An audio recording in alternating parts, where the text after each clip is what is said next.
Hey, welcome to Getting Your Money's Worth. It's a channel dedicated to sharing best practices in retail media marketing. I am your host, Rich Butwinick, and welcome to our very first interview. If you're listening and watching this, retail media is an important investment for you.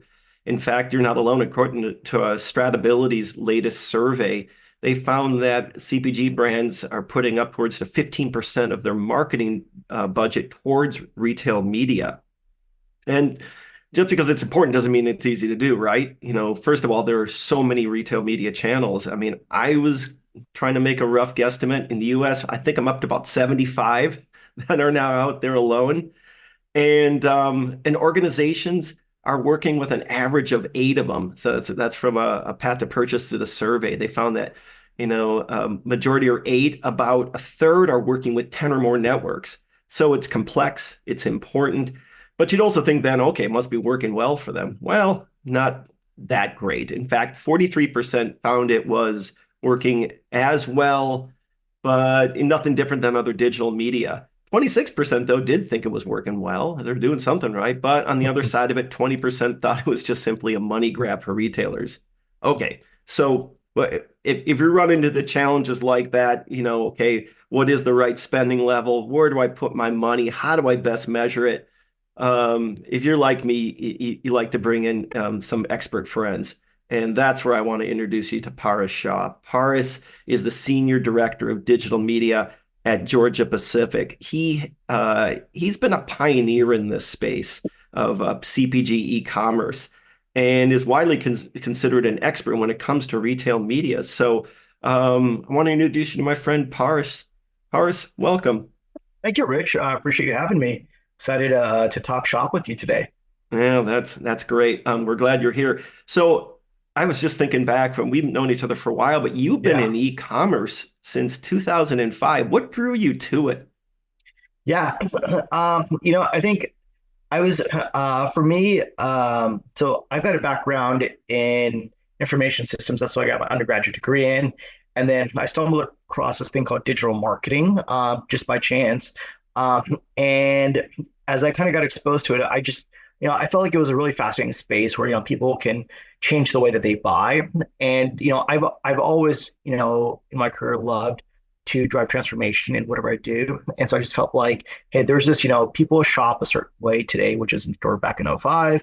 There's this thing where you can buy things online. And back when I was in college, I was buying books online, and it made me think about like, hey, if I can buy books online, why can't I buy anything else online as well? So I really gravitated towards the e-commerce space because I just found it very fascinating, and it was a transformational, it is going to be a transformation to the way that people shop in the future. So that kind of gravitated me towards it. I loved it, and I kind of bounced my career around any e-commerce going away, then coming back to it, then going away.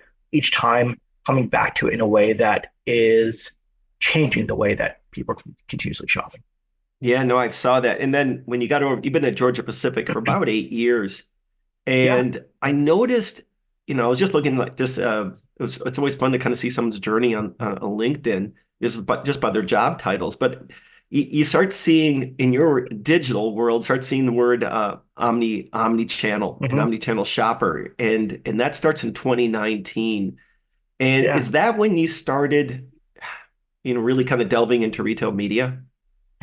So that's an interesting question. While I've been at Georgia Pacific, I've been at Georgia Pacific since 2016. I actually started my tenure at Georgia Pacific managing the e-commerce businesses dating back to 2016. So, I was basically, working on pure click retailers as well as, pickup and delivery and working with the customers to, build their businesses. So pickup was still, brand new. There were major retailers who only had 5 pickup, locations at the time. And so, working with them on the thought leadership around how to grow this channel of the business. And so, because of the pure click retailers and the very large retailers at the time had a small retail media presence, I was kind of dabbling in retail media at the time. And then, I took over management of the shopper marketing organization, as I mentioned. And, when I moved into that role to lead shopper marketing and consumer promotions, Georgia Pacific also integrated retail media responsibilities into the omnichannel shopper marketing organization at that time because we saw the number of asks from retail media networks just continue to increase, and so we said, okay, if the asks are increasing and they're coming to the shopper marketing team, how do we kind of bring the two capabilities together? So I was doing that for a few years, and then I kind of transitioned into this role to now manage the digital media organization for Georgia Pacific. And a key component of this new role is building the long-term retail media strategy that will be a part of our national media strategy, post communication. So it's kind of Wow. following me along my tenure here, but Yeah. retail media dates back to early 2014 for me. So, I mean, what I'm seeing is it's almost become more holistic that Yeah, from the absolutely. from the pure play, approach and the direct to consumer. Now it's integrated into how you guys are going to market. Yep. I'd say that it's definitely very closely integrated. Over the years, with every role I've been in, it's becoming a bigger and bigger part of the way, that we, of the impact that it's had on the business. And, as I think about the future, part of the reason I was, asked to take on this new role is to chart what is that long-term retail media strategy for the company as we think about just our general media strategy. So now I went from managing omnichannel shopper marketing to managing our national media digital strategy and what is the role of retail media there. So, I say that the impact of retail media on Georgia Pacific is pretty significant. We are, you mentioned some numbers earlier on in terms of the number of retail media networks out there. Um, we have, we've partnered and tested with over 30 of them, over the last 4 years. And we've kind of whittled down and consolidated as well, to a number similar to what you kind of mentioned. Um, and a lot of it is just because it's not only complex, but more than the complexity, I think it comes back to what works and what doesn't work. We've done a lot of testing and learning over the years to understand, where's their impact, where's their effectiveness, where are the capabilities are a bit further ahead, where are they not so advanced, and we're using that to kind of drive our path forward. So I would say that we're in a similar journey to sort of what you had mentioned, based on the statistics you were seeing from stratability and path of purchase. Yeah. So let me ask you, just as from a from the brand point of view, and do you see, I mean, retail media, obviously there's a lot of benefits to it, but is it more of an expense or a tax to the brand, or do you see it as an investment? Or better said, what does the consumer team, the brand team think of it? Yeah, I love this question, Rich. I would say that if you have any media that is considered an expense, you should stop it right away. In order to truly create value, all media has to be considered an investment because you're Hmm. investing in building brand equity, driving sales, growing share, right? Those three things, equity, sales, and share, are components that span across the entire organization. Your brand teams want to improve their equity. Your sales teams want to grow sales, as does your finance team, and they all want to grow share as well, right? So if you think about it, the cross-functional team is aligned on building equity, driving sales, and growing share, but that requires that what you're doing is making an investment and not thinking of things as expense. Right. If you approach retail media or just any media for that matter with expense mindset, you might as well just take those dollars to the bottom line because you're not going to achieve your business objectives. Yeah. And Yeah. so as we work with our brand teams and our sales teams, what we've told everyone is anything that's considered an expense, we're going to slowly take out and stop doing. And where we find there would be investments, we're going to try to lean in and double down against those things. Yeah, but what do you tell the sales folks to say, gosh, but Walmart, we just had a joint business planning and this is what they're asking for us to do. And maybe we just had that exact same conversation with HEB and with 7-Eleven. I mean, if expense isn't the right word, is it almost like you feel that your hand is forced sometimes to utilize the network? Yeah, that's a good question, Rich. Like, with our sales teams, we've done a lot of education, with our sales organizations or with our sales organization on how to approach retail media. I would say that in order to really succeed in this space, the marketing or media teams and the sales teams have to be in lockstep, right? Um, Hmm. so our sales teams understand, we've trained them on how to evaluate asks, from the retail media networks. And I'm going to differentiate the retail media networks from the retailers because asks come from the retail media networks. Mm. And so as asks come from the retail media networks, what we're really coaching our sales teams on is retail media can be a business driver.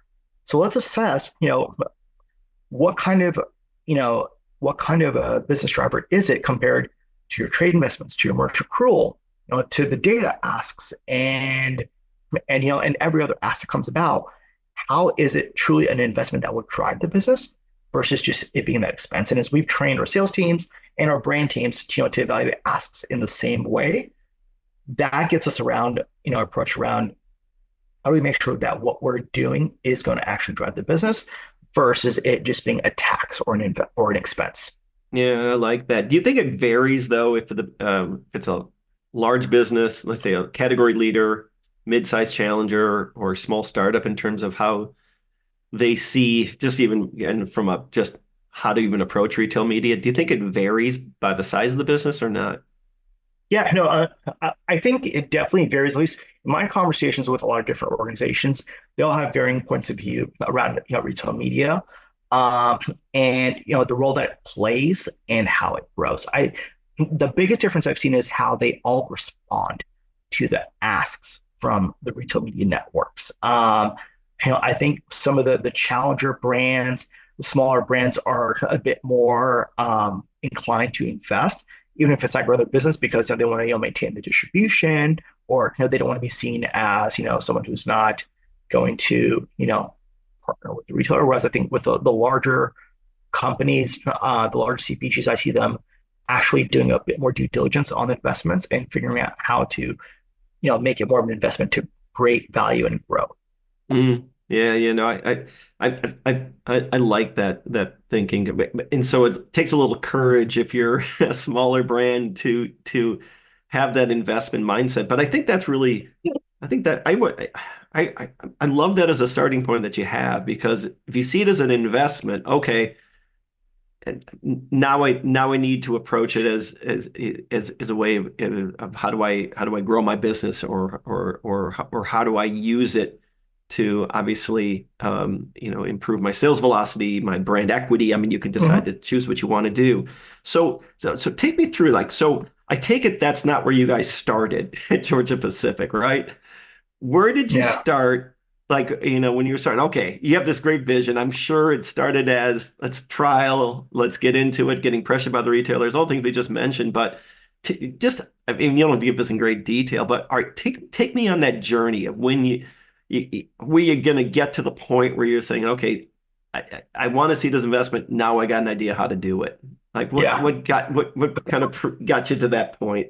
Then we'll get yeah. into the what You happens know, next.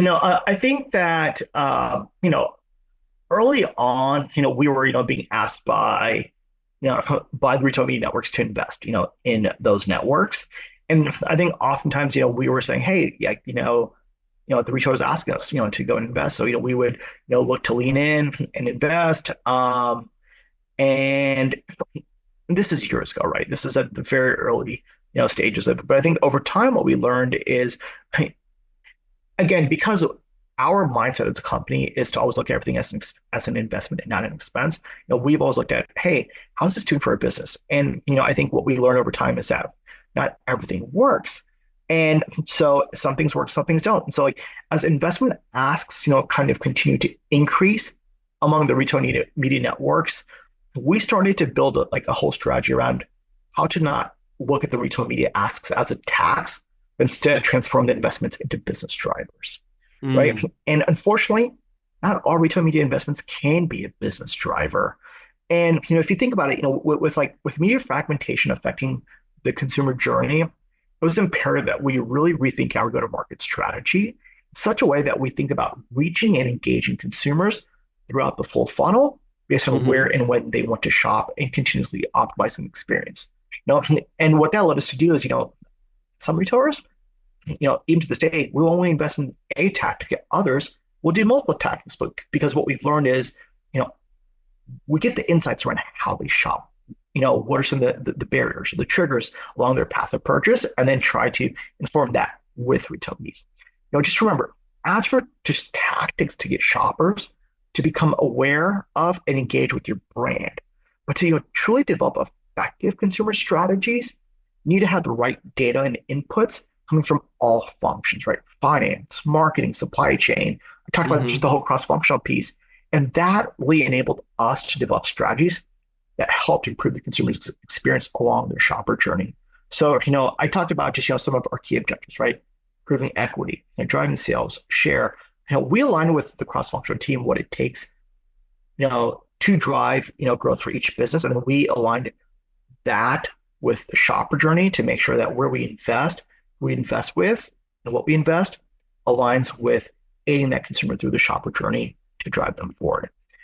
At GP, right. I mean, data is at the start and heart of decision making, and it underpins how we determine what, where, and how we reach consumers across all the channels that influence their decision making. So we've had to be very choiceful over the years, when we got into the space around what to do, how to do it, and where to do it.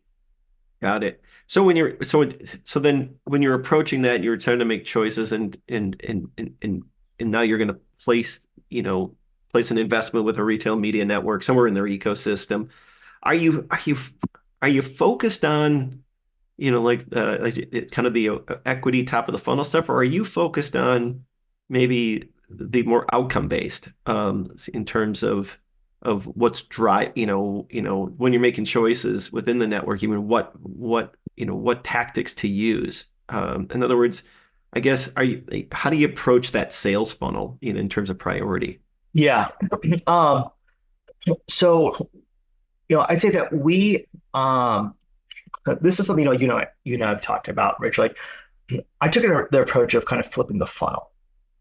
So, people have traditionally invested based across, the full funnel approach. And I kind of mentioned full funnel, right? But earlier, we looked at the funnel, but like I said, we kind of flipped it around and we started with, the bottom. And we said, okay, the role of retail media, because you're closest to the point of purchase, is to drive conversion. And so we started with that. And we said, let's start at the bottom of the funnel to see where can we maximize those consumers who are ready to convert.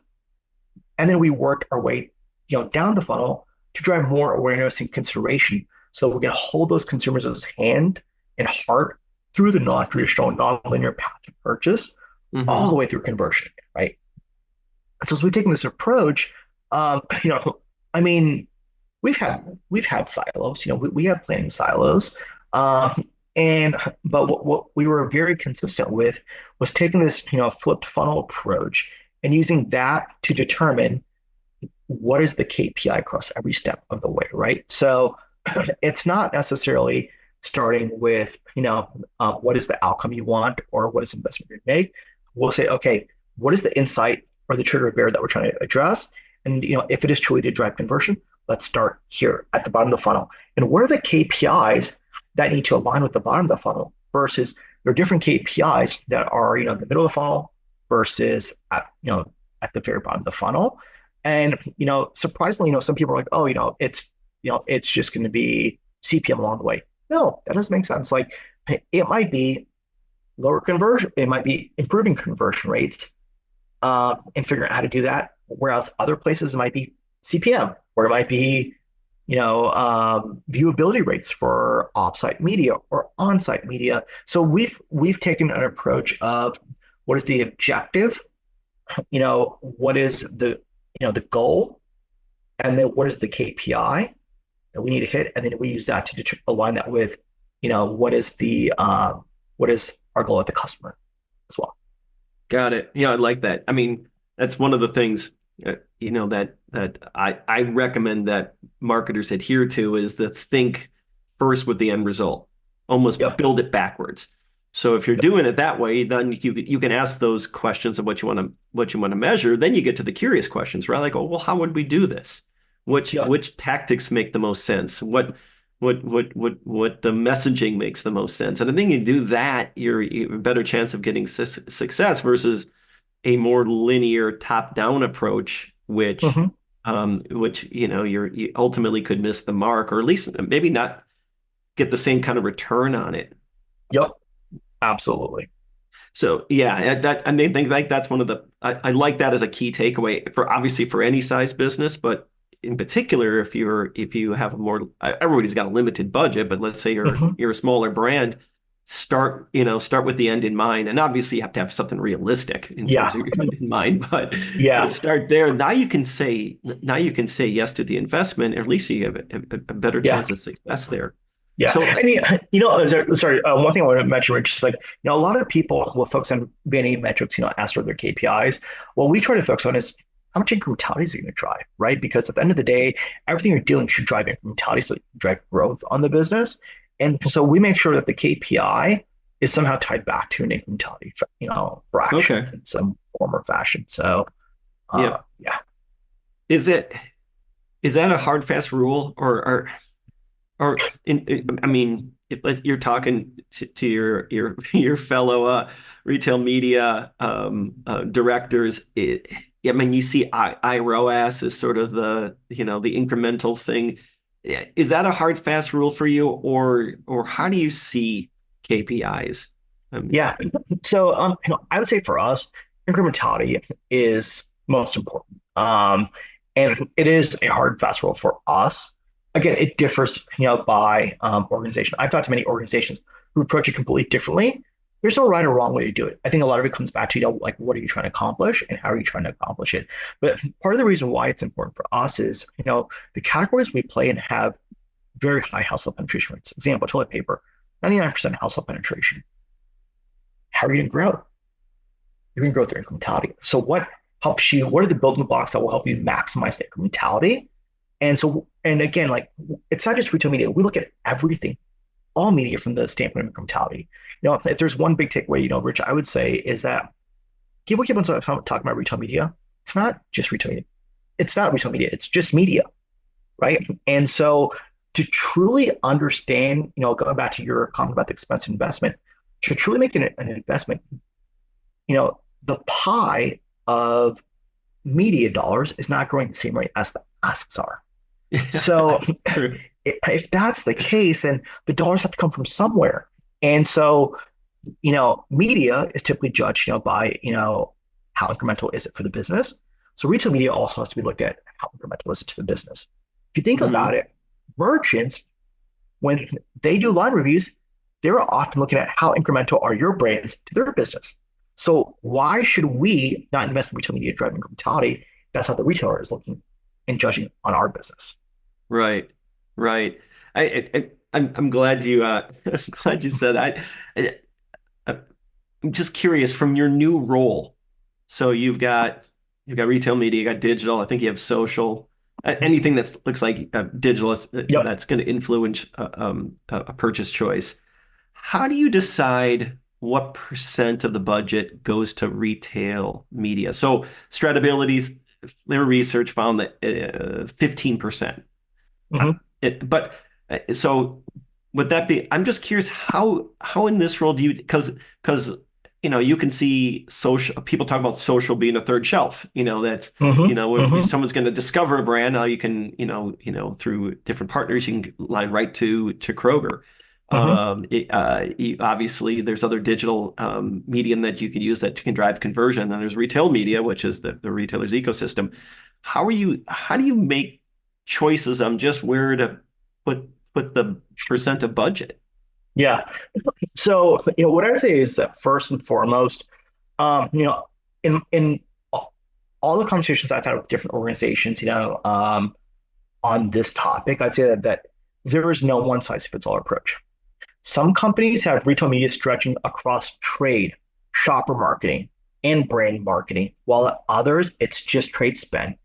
And then at Mhm. some others, it's a brand marketing and a shopper marketing spend. So, you know, I've seen many different companies, large companies, who have it stretch across all three. Some small ones who have stretch across all three. At others where it's just, one bucket. So again, there's no one size fits all approach. Um, Right. I Right. think in order to manage, the retail media dollars effectively, like the investments, I think that first and foremost, retail media investment needs to be consolidated with oversight and accountability within one organization. Now, you can still like have retail media dollars across one bucket or multiple buckets, but when you have the oversight and accountability within one organization, it's going to help create more value because you're able to align the investments with your objectives. I've seen some cases where that's not, the case and how they approach it. Mhm. Um, now, in terms of like, you asked around how do we plan for, the retail media. I'd say that yes, I overlook, multiple parts of media across organizations. So it's all of our programmatic media. So our national, we have an entire hands-on keyboard trading team internally. So it's, our national media plus our retail media. With search marketing, it's, our national search, through Google, Bing. Then it's also all of our retail search, across all retail media networks. And then, our social media, where a lot of the RMs are now starting to, start to explore the social space. And so, I'd say that what we do is we look at our business objectives, and then we look at the growth goals at each of our retailers. And then we try to determine what tactics and investments at the retailer will help us achieve that intended growth outcome at the retailer. The key Okay. thing to keep in mind here is that like we invest in retail media to drive volume at the retailer. That's the first way that we approach it today. We have so many retailers telling us that we need to invest in a full funnel approach with them. But I was told them I was told them their full funnel is not our full funnel. And that's a Right. key thing to Yeah. keep in mind, right? And so, to come back to your question around, how much should be spent? There is no one size fits all approach. There's no right answer. I've seen companies, go from single digit percentages to, high, um, double digit percentages.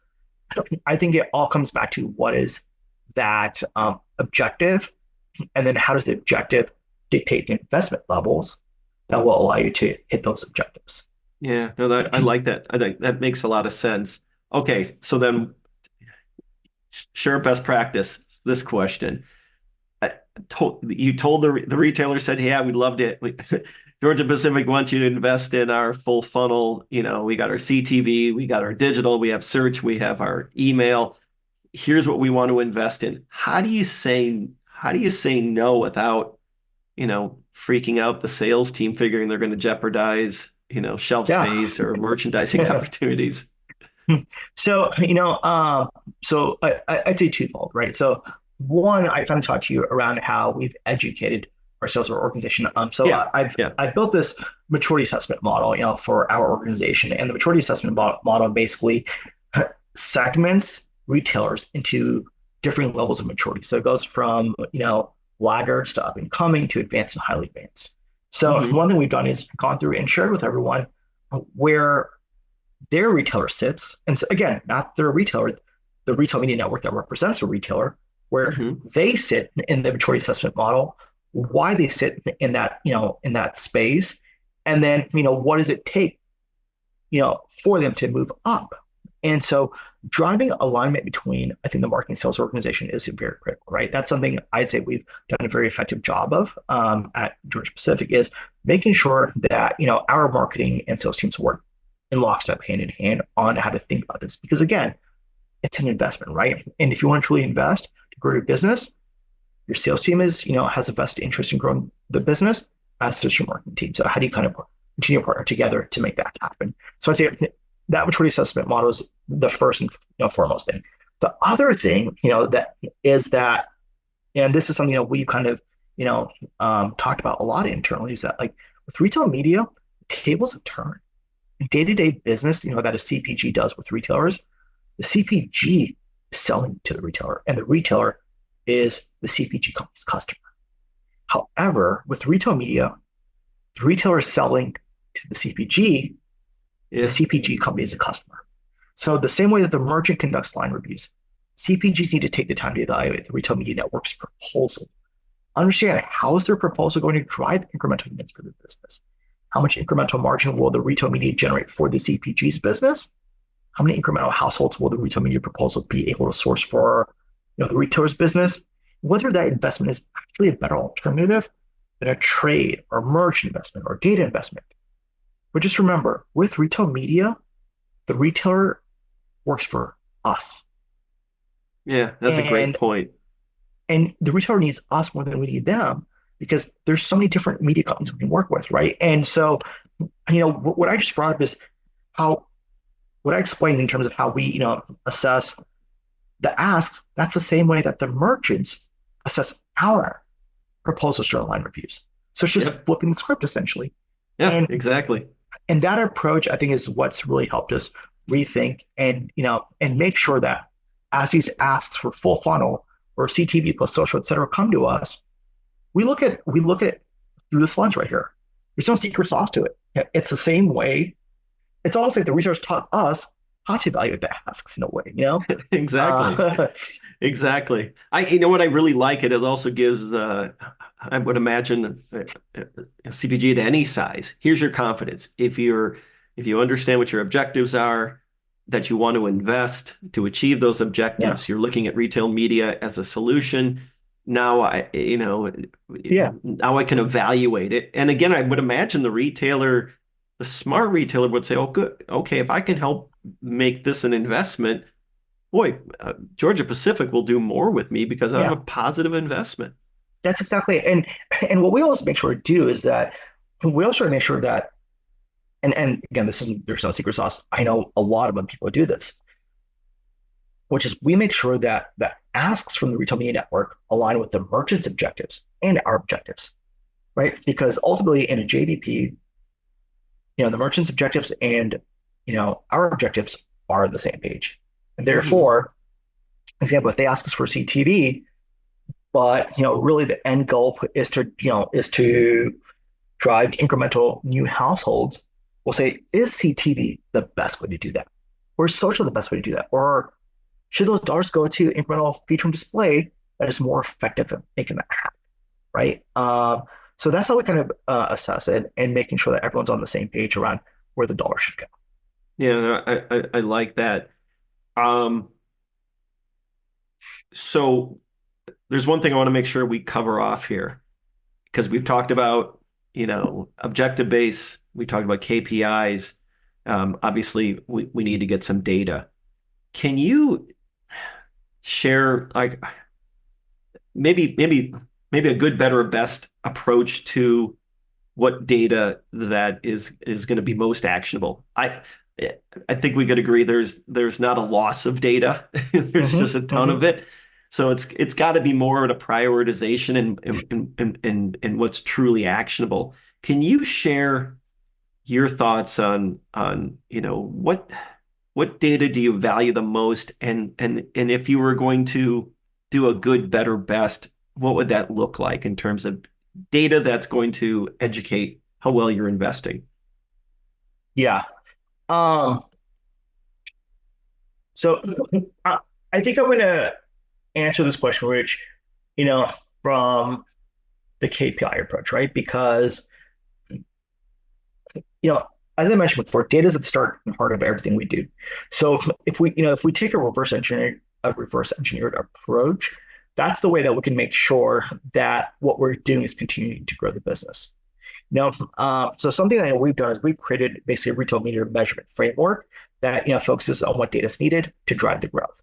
Um, I'd say that first, a balance of efficiency and effectiveness metrics need to be provided, that meet both the brand and the customer sales priorities. Kind of what I talked about Yep. before. And then I'd say second, KPIs that are aligned to the marketing objective based on the stage of the funnel and or where the target audiences are. For example, Okay. are you trying to defend your market share, drive trade up, launch a new item, or even like grow household penetration with new lapsed buyers? The data needed there changes by objective. And I think what I found is that not all retail media networks can always provide all those data inputs based on what the objective is. Um, and so, we make sure that the objective that we choose is something that is measurable through not just by vanity metrics, but by actual output. Because Okay. if, like you can't manage what you can't measure, right? Hmm. And so if the RMN does not have the ability, for example, to tell us, what is the new to brand rate, there, then how do we, measure whether or not that's actually effective for us or not? And I was also like, there's guidelines for in-campaign optimization and post-campaign evaluation. I think the capabilities differ by RMN, but that's something we also look at as well. But it's not just hey, let's just launch this thing and then, you know, look at it 8 weeks later, 12 weeks later. We want to make sure, like, if we're trying to grow, household penetration, for example, with new buyers, are we seeing 2 to 3 weeks in, are we seeing people actually convert, you know, uh, in campaign with, with new households? The answer is yes. Let's continue to drive it. If the answer is no, then let's look at where that is happening across other tactics and reallocate the dollars. But the reason I bring this up is like, we use this framework to set KPIs in order to have meaningful metrics that align with campaign objectives. We also want to drive investor confidence in the retail media spend, right? And we also try to just develop more enhanced planning approaches. The one thing I don't want to see or I don't care to see is ROAS. It's a frequently used metric by RMNs, but it's a very limited and misleading metric because it includes sales that would have happened without ad spend anyways. So you're Hmm. essentially subsidizing your base. And I feel like it can also be influenced by targeting. Obviously, it costs less to get a loyal user to convert than a new user. I've seen instances in managed service campaigns where, RMNs will sometimes try to, leverage, your loyal user base to, make the ROAS look better. But again, because we always try to focus on incrementality, that doesn't help us. And that's why, I was talking to you earlier on about like iROAS. Like for us, that's a better primary metric because it only counts if sales directly attributed to that ad spend, right? And so that's a very long-winded answer, but like secondary metrics, should also be evaluated on campaign objectives and stage of the funnel. But we really focus on the balancing the effectiveness and efficiency and look at the data inputs that will help us maximize the effectiveness and efficiency. Yep. No, I hear you. Do you, how do you value the so RMNs, one of the key things is they've got a ton of data, right? Mm-hmm. Is it, I to what degree then do you trust it versus the data that you would capture maybe from your sales performance and things like that? Yeah, so that's a great question. So I was actually having this conversation with a few people the last 2 days at a conference. But like, you know, I would say, ultimately we want to measure the effectiveness, the impact based on how much incrementality drives, right?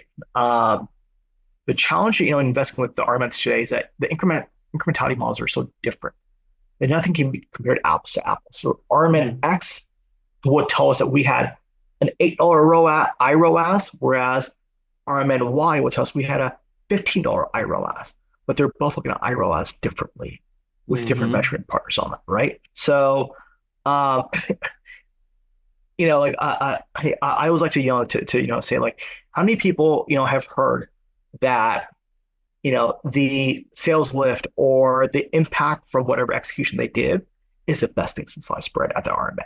Always happens. I've never had, a bad metric in front of me. Yeah, I don't see my sales and share grow with that customer. Yeah. So, usually when the RMN is providing me with data, I would say it's important to not have them grade their own homework.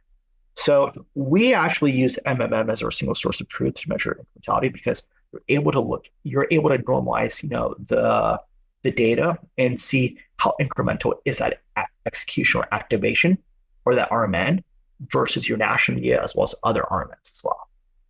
Got it. And is there also some blurring? So I know some folks I've talked to said, boy, the investment in, let's say, Amazon actually raises sales in other retail channels. Is it also kind of just there's got to be a certain fuzziness in any model. Yeah. But when you're looking at incrementality, I take it you're okay with it or do you actually see that there are benefits that even go beyond the immediate um, hit of success Yeah. or some type of impact? So, I mean, Rich, I mean, groups that I wholeheartedly with them, agree with them. And that's actually the reason why we look at MMM, as our single source of truth to measure effectiveness.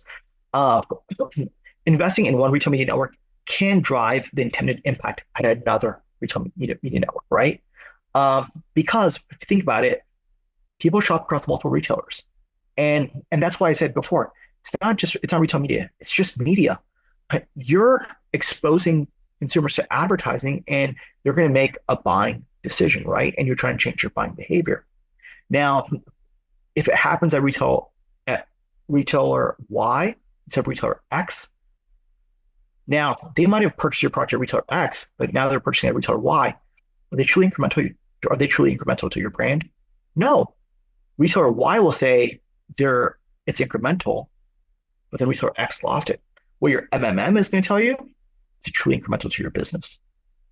Yeah, I think that's a healthy approach because even a retail is only going to see the Walmart shopper in the Yeah, Walmart world. And that person may shop Walmart all the time, but not exclusively. I mean, that's we've done our exactly it. category research for clients, and we found that um, you might find a consumer will shop even a commodity category, Mm-hmm. maybe two or three different places.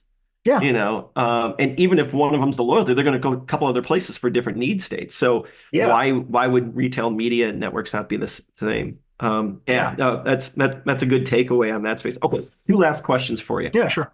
All right, as we wrap up, what would you say are three things a Yeah. CPG should do right now as it comes to, hey, how do I get better and feel better about my Hmm. retail media investment?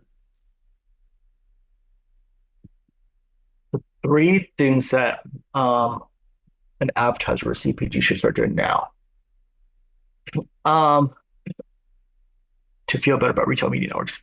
I'd say first and foremost, I think it goes back to what I was mentioning, Bob, or earlier on around education cross-functionally, right?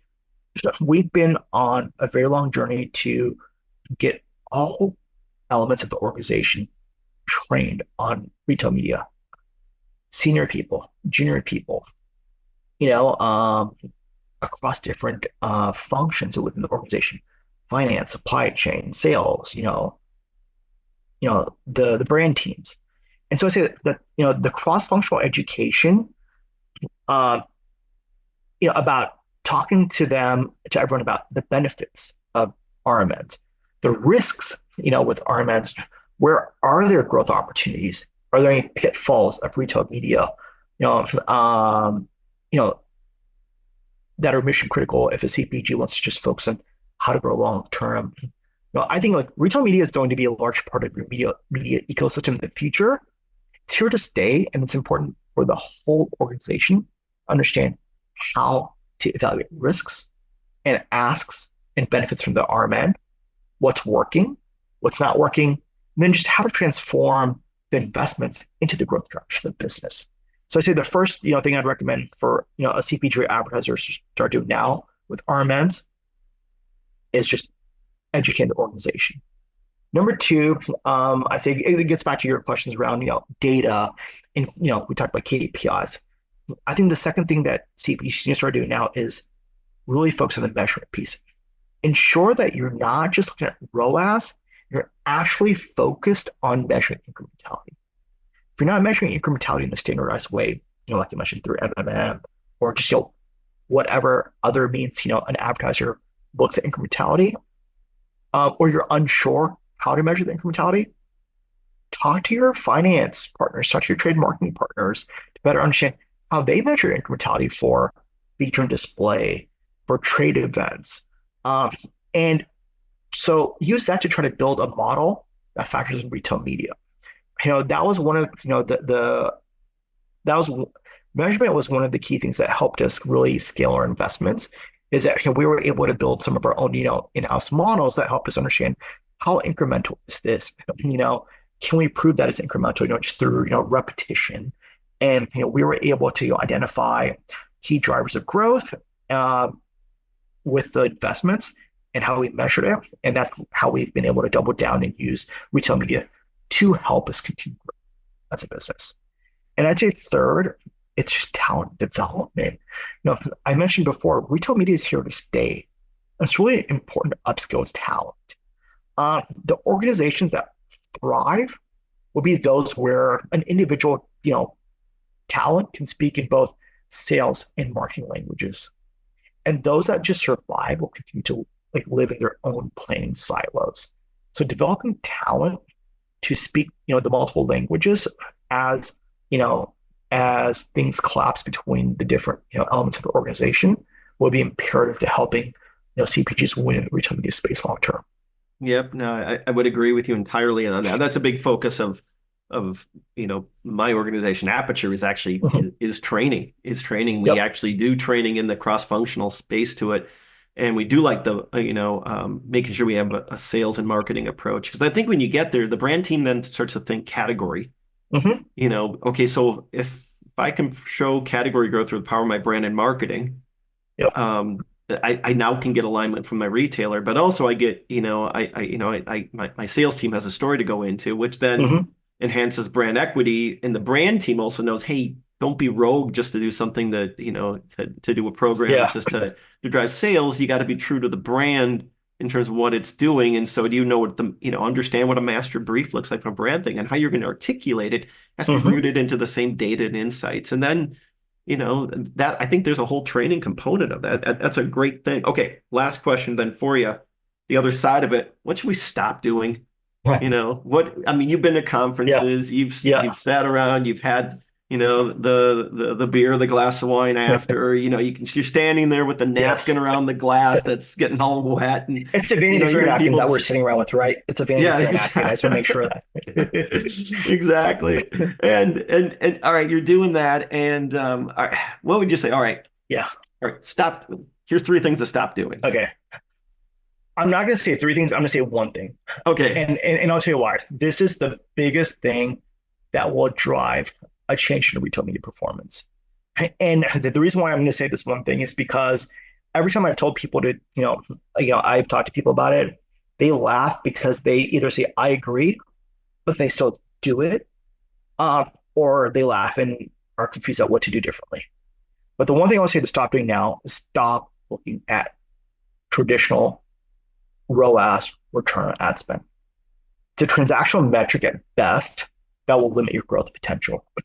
Mm-hmm. It says nothing more than how much are you selling divided by how much you spend in advertising.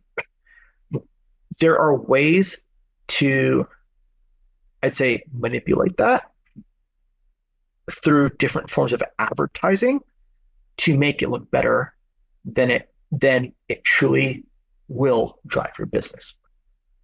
When you stop looking at ROAS and look at the building blocks incrementality or measure according to that, or actually look at incrementality or look at the actual incremental sales lift, then you will actually be able to transform retail media from an expense to an investment.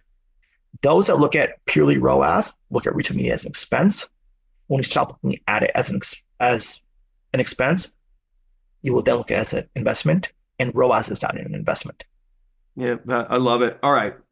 That is a good one. I'll let you off the hook of just one really good one versus three. Hey, Paras, thank you for joining and thank you for being a part of this conversation.